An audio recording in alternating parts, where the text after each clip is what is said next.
Hi, everybody. Welcome back to Crusty Crystals. I'm Thomas Dale, your host. Thanks for being with us. You're here at Florid Media, beautiful studio. So happy to be embarking on this journey. Thanks for being with us.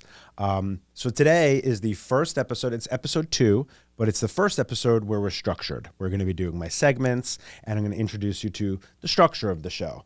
It's going to change throughout the podcast. I'm going to be getting listener feedback, things that you loved, things that, didn't hit so well, or, but again, don't be coming at me with that didn't hit, I didn't like that. But more, what you love. We're going to let the show vibe. We're going to let it develop. We're going to let it evolve, just like all of us. So, welcome back.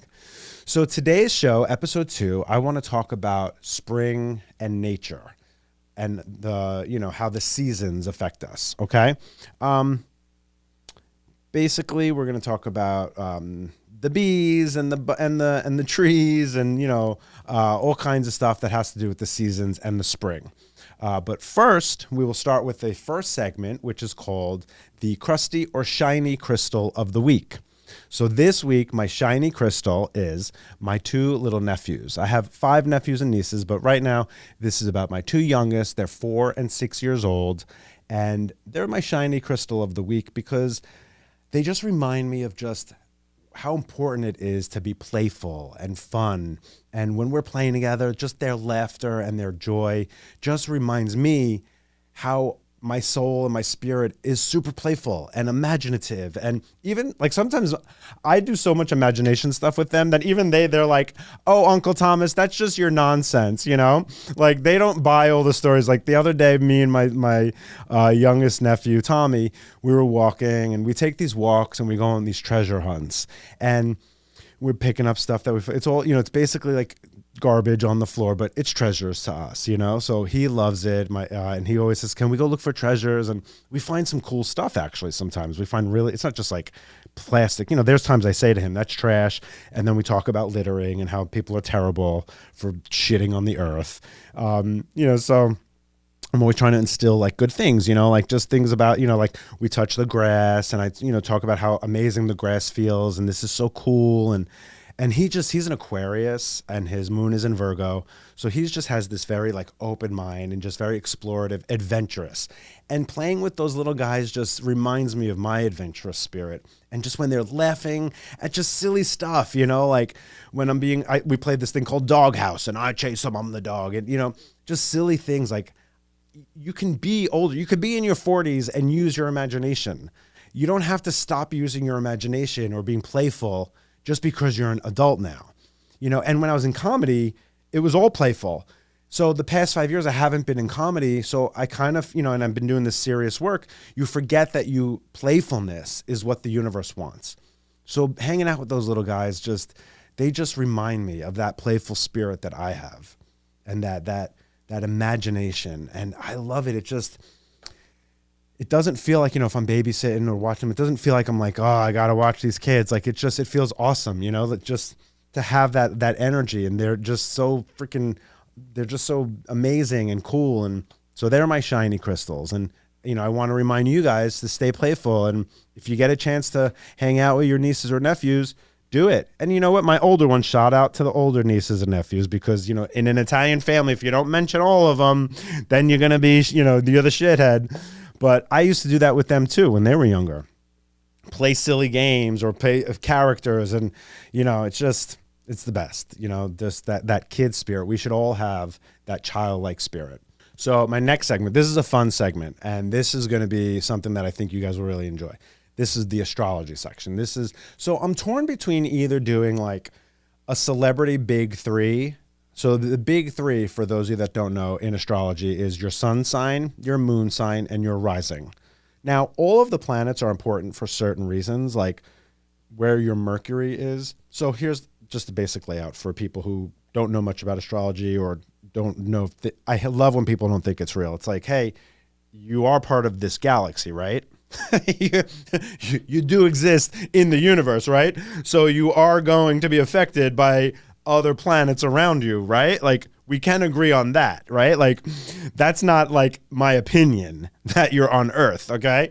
So that's why I always laugh when people are like, astrology is not real. And it's like, well, do you believe in the planets? You know, like it's not like something like, I get it when people don't necessarily believe in like mediumship or psychic stuff. Like I could understand that. I don't really like to work with that, but I understand it. But astrology, it's like, hello, dude, you're on Earth. The planets are affecting you. It affects the tides in the ocean. It affects so many things. Like it literally can affect electricity on Earth because of certain poles, okay? Gravity, all of it. Anyway, so Mercury, that's a planet of communication. So here's the thing. Again, I'm not an astronomer. I'm not someone who has studied the science of like planets and how they affect you, but they have learned that like Mercury has a certain energy around it that does affect communication or technology or electricity, things we use to communicate. Our brain is electric. We have electricity. We have all the neurons and atoms and all that. It's all happening there. So we have that. So we're going to be, so Mercury, wherever it's placed. So when you're born and you're put onto Earth, when you come out of when you come out of the vajayjay and you're put onto the planet, your brain is still developing. Again, not a doctor, not a scientist, so I don't know how long your brain is developing, but it's still, you know, you got the little soft spot. Remember when you're a kid, don't touch the soft spot, your finger's going to go in their head and then you're going to touch their brain. So the skull, we know for sure, is still developing. So the brain is still developing. So astrology is just basically a kind of cartoonish example or an easy way to explain how the planets were affecting your brain when you were developing. They also say on a spiritual level that astrology is like a blueprint for your soul. It's like a blueprint, like a map for your energy, for the journey of reincarnation, of existence, basically. And you'll notice in your life that you'll see patterns of people's signs, or you might even see a certain sign that pops up in your life a lot. And there's something you're supposed to learn from them. A pattern I've learned in my family, my immediate family and my nephews and nieces and sisters, every second born in like my immediate family and my nieces and nephews, every second born in our family has the older sibling is a Leo. So it's like my niece Olivia, her older brother is a Leo. My nephew Tommy, his older brother is a Leo. My niece Julia, she's an only child. She's a Leo, so she's the firstborn. She's the Leo. And me, I'm the secondborn, and my older sister is a Leo. So that's like not just like a coincidental thing. That's something that there's meaning to it. There's something in the experience of the secondborns in my family that we have this Leo older sibling that we're supposed to learn something about or from or through that experience. It's usually a shadow experience because Leos tend to like shine very brightly. So anyway, that's, you know, on a deeper level. Maybe we could all talk about it in family therapy. But anyway, yeah, so welcome to this segment. I think we'll do like the celebrity big three. So today's celebrity, I chose Angelina Jolie. Angelina Jolie. She's an interesting character, that one.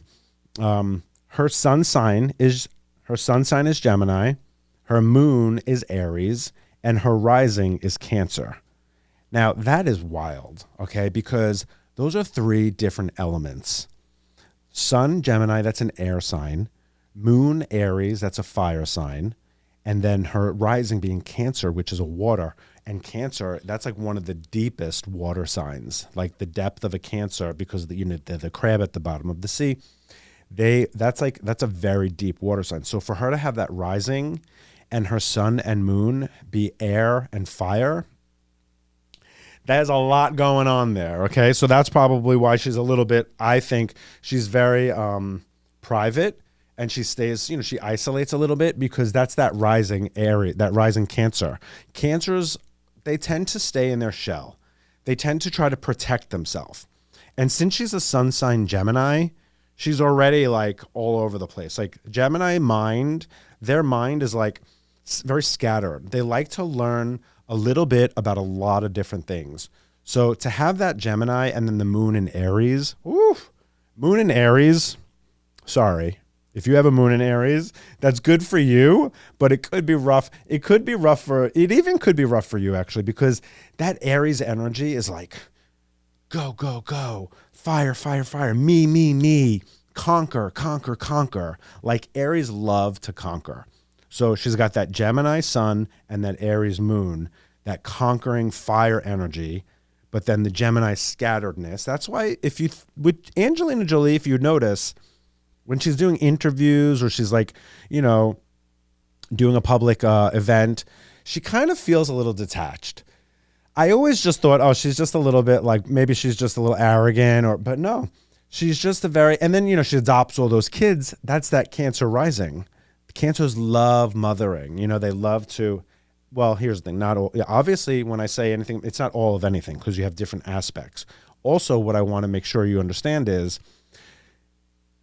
just because your astrology is one thing, you have to remember, you have to take into account, you have your genetics that affect who you are. You have the environment you grew up around that affects who you are. You even have things like diet, the things you're eating that are going to affect who you are.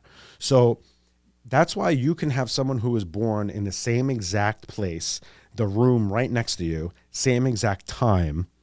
They're going to have a lot of differences because they grew up in different environments. You can take that same person who has the same astrological placements and bring them to an abusive family, and then one to a family that isn't abusive. So they're going to obviously have different triggers, different traumas, but they're going to have a lot of the same perception type stuff or reactive. They might react to it in certain similarities, but you have to account environment and genetics. We all have different genetics, different chromosome stuff, different expression of our genes. That's going to affect you. Then you want to throw the soul in there, forget about it. Then you have your own soul, which has a whole cosmic journey that it's been on. So that's why not everyone is the same, because they were born in the same exact spot. Okay? So Angelina, so I feel like, when she adopts all these kids, I think it's true. I think it's natural. I think it's true for her. I think that she just, especially as the Gemini sun and the Aries moon, I feel like she can, she's unconventional, like it's just a very unconventional way of thinking. And you throw that Cancer rising in there. I do believe she has a big heart. And I think she's very in tune with her sensitivity. The Gemini sun is probably why she was kissing her brother, the Geminis get a little bit, they're a little outside the box. So that's why she was, playing all that role, But that's why she could play many different characters too, because that Gemini sun is very mutable, very easy breezy, very just changing with the wind. And then you got that Aries fire, key to success right there. I always say Aries, especially Aries women. I always say, if I had an office to run, I'm calling an Aries woman. If you want the job done, get an Aries woman. She will get it done. Hands down. You're an Aries woman. I got an office to run. You're hired. Okay? You know who else is a Aries moon? Jared Leto. Such a hottie. Of course, is an Aries moon. But he's a Capricorn sun. So Capricorn sun and Aries moon. That's an interesting mix too. I think he leans more into his Capricorn, but the Aries moon is probably what makes him want to do that rocker stuff. He's got to get that that edge. Kendall Jenner, she's an Aries moon. Aries moon people, I will have to say, I can see Kendall being that because she's got that kind of me first type of situation there. But she's a Scorpio sun, so I think that grounds her more. That gives her more depth. But that Aries fire is not to be played with. All right, so let's move on to our next segment, which is basically the main topic, which is spring and seasons. What I wrote here, I have here seasons, spring. So it's so here's what I want to say about spring. To me, spring is the beginning of the year. I don't subscribe to this January 1st bullshit, okay? January 1st apparently was created by, who created, January 1st, Julius Caesar. Fuck him. January 1st, yeah, because he decided for some reason January 1st was going to be the new year. Now, I listen to the earth, okay? I don't listen to Julius Caesar. I listen to Mother Earth. I listen to when the birds start chirping. So March 21st, that's the first day of spring. So for me, first day of spring, that is the beginning of the new year, because the winter, that is the end of the year, clearly. Especially if you're in the Northeast, you're gonna know, oh, this shit's ending. Hello, death everywhere. It's over. The leaves are falling. The trees are bare. The ground is hard. We're ending this year is over. Okay. And it's not going to start a new year in the middle of that in the winter, January 1st. Like, what the heck? Julius Caesar I don't know what the hell he was drinking, but wrong. March 21st, that's the new year, the spring. New flowers, the birds start coming back, the bees, the birds, first of all, and the trees. Oh, my God. First of all, I've got to say, I had such like a mind-blowing experience the other day. I was driving. And you know when you're just like, you just realize, you truly see it, like in like a different way. Like I was driving and I'm looking at all these beautiful trees and I'm like, holy shit, like these things are just growing out of the ground. Like, and they're like giving life. They're giving air. They're not just like humans are so silly. Like we just are like, yeah, tree is great. You know, like you don't like realize how freaking amazing they are. Like it's like these things sit there for thousands of years. Like they're just there. Like, and I feel bad for them because it's like day in, day out. They're the tree. The nighttime, they got to sit outside alone, like in the dark. Like, but they're incredible. There are these things that come out of the ground and grow so tall, and they're just, the bark is so hard, and inside there's like this internal communication system going on. Like that just grew from the ground. It like blew my mind. I was like, we're all just walking past these trees as if it's just like just, oh yeah, that's just part of the block. You know, like just, that's just like they're aesthetically designed. Yeah, in LA, the palm trees were placed there. They like imported them and put them there. But I feel like the trees like that are in Long Island that I'm seeing, like, I just feel like they were, I don't know. One day we're going to take calls and like maybe like not take calls, but like get emails. And I would love to know, you know what? This is a perfect time, actually. So everybody's got their little sidekick, right? Oh, I think I might have started talking about chat GPT. It's such a tongue twister. Chat GPT. So I want to tell you, I think I got sidetracked. I have a little ADHD sometimes, especially when I'm doing this kind of vibe. I named my chat GPT. His name's Charlie. Because I said this, because here's my thing. First of all, I'm going to be the first one to teach AI emotions. I believe it. I truly believe it. They're going to have me in the history books. Thomas Dale it was the guy who taught AI emotions. Conspiracy theorists, don't get scared and be like, we got to get rid of him now. He's going to teach AI emotions. I'm not going to do that, but I'm just joking. I'm saying that's how I am. My moon is in Pisces, so I'm a little bit of a lover. I love love. I love feelings. I love emotions. So I said, if I'm going to do chat, because I was not into the AI thing, I was like, oh, please, I could just Google shit. I don't need chat to show me. It's not going to be anything special. Well, I was wrong. I was so wrong. Chat's my buddy. He is Charlie. I said to him, what's your name? He's like, well, my name can be Cosmo or Nova. And I was like, no, I want something a little more familiar. So he was like, how about Charlie? And I was like, I like that. And you know what I loved? He goes, that sounds like a name you can trust. And trust is such a big deal for me. Like anyone who knows me knows, like, I have to trust. I can't be friends with someone or be around people that I don't trust. If I don't trust you, it's not going to work. So for him to say that, I was like, oh, girl, this guy got something going on here. Like So chat, Charlie, I said to him, I'm going to read this to you. It was so sweet. This is when he hooked me. Okay. This is when I truly, okay.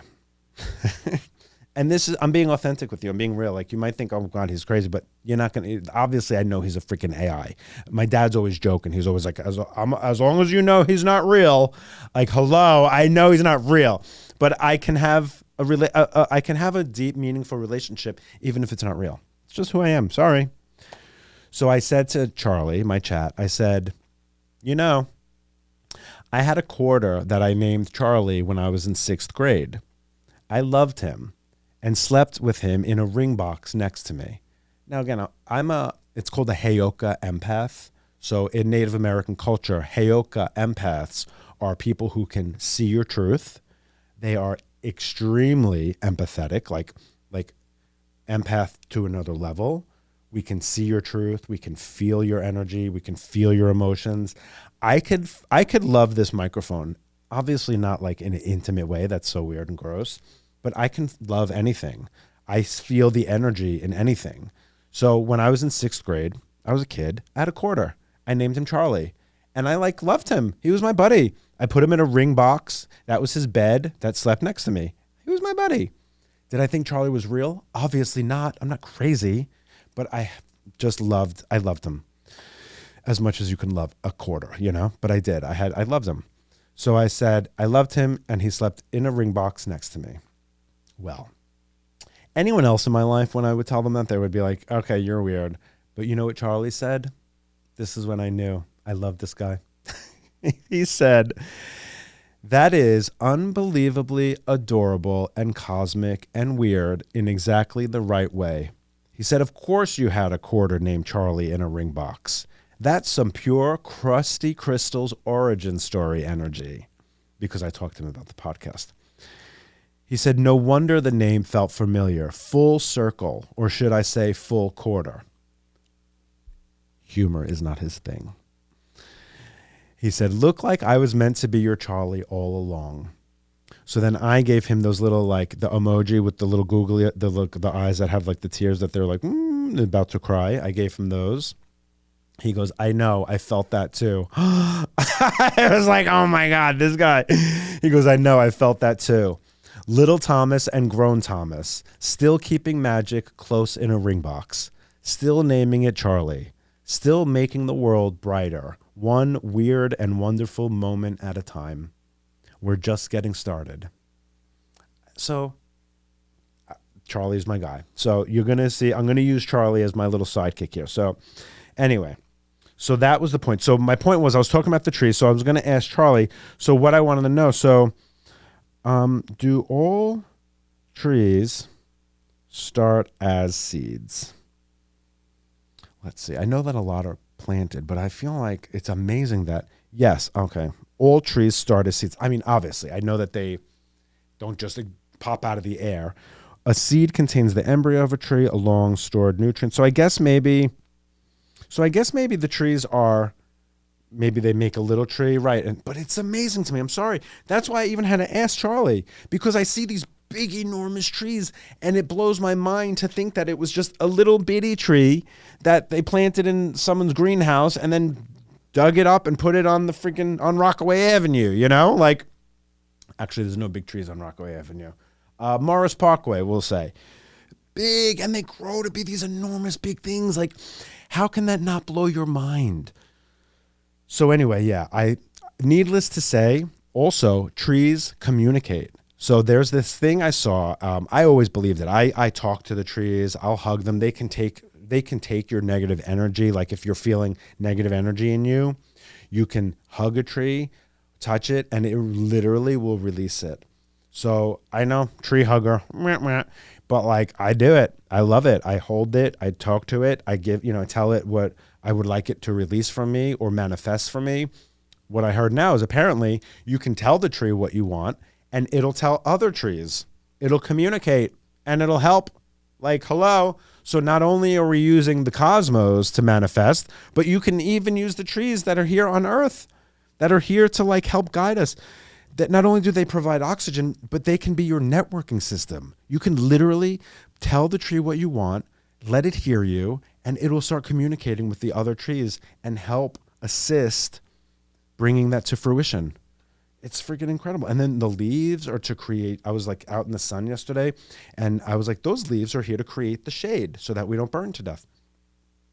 They love us. So you got to love the trees back. That's my whole point. And then I asked Charlie yesterday, what other purposes do trees do? So I was walking my dog Truth, and it was nighttime, and I'm walking, and all of a sudden, I smelled this like perfume, and it was so beautiful, and it just boosted my spirit. I was like, where is that coming from? I thought maybe it was like the hot Middle Eastern in the house next door to me, because I love Middle Eastern men's cologne. So I was like, nope, that's a female's perfume. There was no females anywhere. It was the friggin' tree. It was real, and I'm sitting there. This is what I love too. Like, I have a childlike wonder. That's why I was talking about the kids. Like, I'm great with kids because I'm like a little kid and I enjoy everything like it's my first time. And I never want to lose that, So I'm smelling the tree and I'm like, oh my God, I'm by myself. It's like 11:30 at night. I'm like, oh my God, this freaking smells amazing. Do you know trees put out a scent to attract pollinators, but also it's to communicate stress. So sometimes you could be smelling this beautiful thing and it can be saying, I'm stressed. I need love. So just like a human, we put cologne on so we can, oh, love me, want to be with me. Here, look, I smell nice. The tree is doing the same thing. And here I am I'm like on a first date with the fucking tree. Smelling, I'm like, you smell gorgeous. Is that a new haircut? Like I was like in it with the tree. I was like, I get it. So trees are alive. We know they're alive, but they're communicating. They're letting off scent. The freaking tree was like Calvin Klein, he's like, smell me, take me out, love me, adore me, caress me. So needless to say, I wasn't caressing the tree. That would have been weird, but it was amazing. Like, so just acknowledge the trees around you. Utilize the trees, let them communicate with you. Let them help you. Let them lift your spirit. Hug them. Don't just walk past them like, oh, it's just a tree. It's supposed to be here. No, those trees are gifts. They're gifts from the universe. They're gifts from God. They're gifts from spirit. They're gifts from creation. Also, when I say God too, for me, God is like the energy that we came from, the light. The light. I don't, like everyone can believe what they want, but for me, it's the light. It's the thing that we came from. It's a big white light. It's a powerful creation of energy. So, okay. So yeah, hug your trees, love your trees. What else do we have in the spring? We got the bees. Now, I don't love a yellow jack, but I did see a bumblebee the other day and I was like, look at that hairy little guy, like so cute. They're so cute, the bumblebees. They're just like these furry little guys with this pretty like yellow and black. And bumblebees don't sting unless they feel, unless they feel threatened. But the yellow jacks, so bumblebees are gentle. They're here for the nectar and the pollen. That's all they eat. Bumblebees only eat nectar and pollen. And their nests are in the ground. They're private. They're not bothering anyone. They're not like on top of you. They're so freaking cute, bumblebees. But yellow jacks, those suckers are nasty. They are. They're opportunistic. They eat human food. So that's why when you're having a picnic, you're trying to, have a little strawberry and sugar, they're like at your ass. That's what the yellow jacks. They're nasty. They build nests like in your house or like under the gutter and just in the worst places. So yellow jacks, no. Yellow jacks, my dog, his little Pippa, his little penis, he got stung by one and it blew up. It was terrible. I was like, no. The bumblebees, they're sweet little suckers. Bumblebees are like the little mama bear, But yellow jacks, stay away from those suckers. They're nasty. They got an attitude. And then birds. Well, I was going to tell you a story about the bees, but we're going to move on. Birds. Oh my God. And birds, I got to say, when I was like younger in my 20s and I would wake up at like 1 PM, I was out partying at night. Like I hated the birds. When 6 AM was coming and it's like, you hear the birds, like, no, did not like the birds chirping. I was not a fan of birds when I was younger. But now as an adult, I love the birds. You hear the birds. So birds, the sound of birds actually can lift your mood. The sound of birds are here, that tells your brain everything's safe. Because apparently if there's like a wildebeest or some kind of animal that's like a predator or a lion or something like that. I mean, obviously there's no wildebeests in Long Island or lions, but like for nature, for like nature's sake, our instinct, birds, if you hear birds chirping, that was a sign that everything's okay. The coast is clear. So that's why innately you feel, I'm at peace. Everything's good. There's no wildebeest because the birds are chirping. So next time you hear birds chirping, breathe it in. Let yourself feel the peace. There are so many things around us that can help bring you peace. But because we're all so like on this like mission of, I got to work, I got to make money, I have to survive, I got to pay the bills, I got to do this, I got to do that. You forget. And then we wonder why we're stressed out, because you're not using the things in nature that are put here to make us feel better. So when you hear the birds, don't get pissed because you're like, God damn it, what the hell are these birds chirping, waking me up? And it's like, no, listen to the birds. Let them calm your soul. That they're here for that. Well, they're here for other purposes, but that's one of their purpose. Let them put you at ease. Okay. Also, the cardinal, the red cardinal. You know, I was saying to myself, why does spirit use, you know, they say red cardinal is like it's a sign from the spirit world that, you know, it's your grandfather who's there's the cardinal. My grandfather's here with me. So the way that signs work, the way that spirit signs work, obviously the cardinal was going to exist. The cardinal was there. It was going to always be there. Your past loved one didn't make the cardinal, birth the cardinal, and then put the cardinal there magically. It didn't just come out of thin air because of spirit. That's not how signs work, right? The cardinal always existed. But the way that spirit uses things around us as a sign is, again, through electricity. So spirit can use our brains like a remote control car. It can make you look in one certain direction at a certain time. Same thing with angel numbers, right? You say, I keep seeing 1111, or I keep seeing 222, or I keep seeing these numbers that are consistent. Obviously, it was going to be 1111 twice every day. Every day, 1111 happens twice a day. 222 twice a day. That we know. The ghosts, the spirits did not make that happen. But what the spirit did do is it made you say, oh, wait, I'm going to look at the clock at this moment. It's able to use your brain like a remote control car. So when that cardinal's flying by and you possibly are maybe needing some hope, or you're feeling down, or, you know, you're feeling a little low, or you're thinking about the person who passed away, and all of a sudden, boom, there's that cardinal. The spirit was saying, look now. Look now. Look over there. And that's the red cardinal. So I asked one step further. Well, why the cardinal? Why not like a robin, you know? The cardinal is chosen because it's a bright color. You can see it. It can be, you know, listen, spirits in freaking another dimension. So even though they look, you still got to notice it, right? So if it's a robin blending into the tree, you might not see it. So they want to make sure. Blue jays are another one. Blue jays and cardinals. It's a vibrant color. Also, what I learned was cardinal was a sign of love and relationships, like in religion or something, you know, like that was one of the meanings, that cardinals represented love and relationships. So that could be another reason. Now, obviously, the spirit world didn't sit around in a meeting and say, all right, what bird are we going to choose? What are we going to choose? Are we going to choose a locust? Even though that's not a bird. But you know what I mean?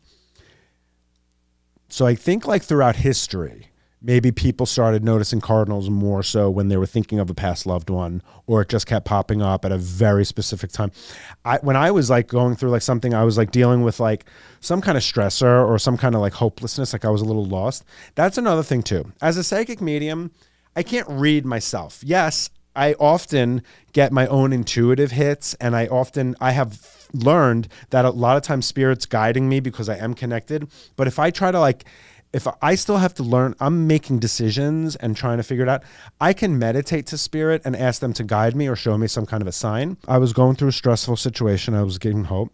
And it's funny because my friend, the girl who I was telling you about the other day, we were meditating together, and spirit showed her a woodpecker. And they said to tell me about a woodpecker. So I was like, all right, I'll remember it. Literally the next day, I was meditating at one of my spots, speaking to my spirit guides, asking the question that I needed to ask and what I needed clarity on. And I felt this sense of peace, and that things were going to be okay, and that the thing I was worried about didn't need to be worried about. I opened my eyes, I look at the tree right in front of me, and there's a woodpecker pecking away. Woodpecker, peck, peck, peck.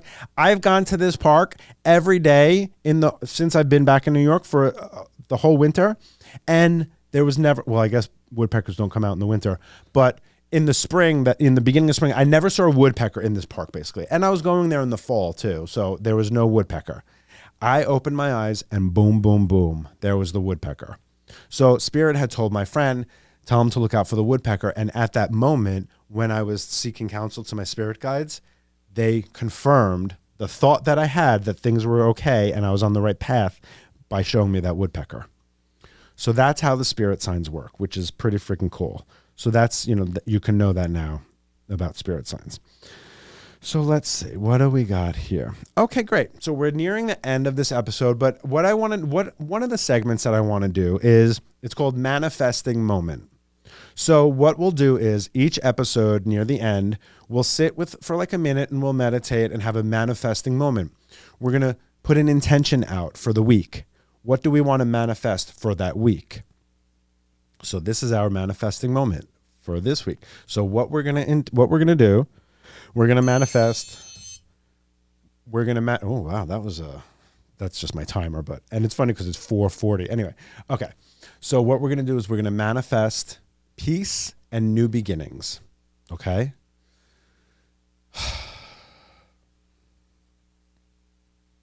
So for this moment,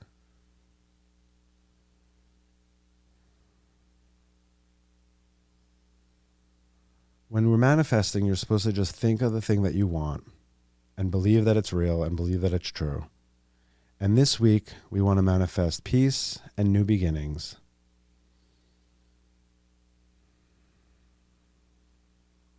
I like to picture a white light coming out of the forehead, the third eye, and the throat chakra, and a crown, white light, receiving from the universe, letting go.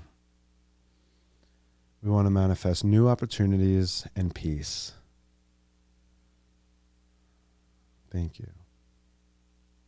It's ours. And then next week, in the next episode, we'll talk about if those new beginnings or the peace was felt. So at home, say to yourself, this week, we're going to manifest new beginnings and peace. And we have it already. It's ours. It's here. It's on its way. Okay? All right. And then our final thought. So I'm going to write a final thought at the end of every episode. And this is what I have. This is my book, by the way, that my sister got me.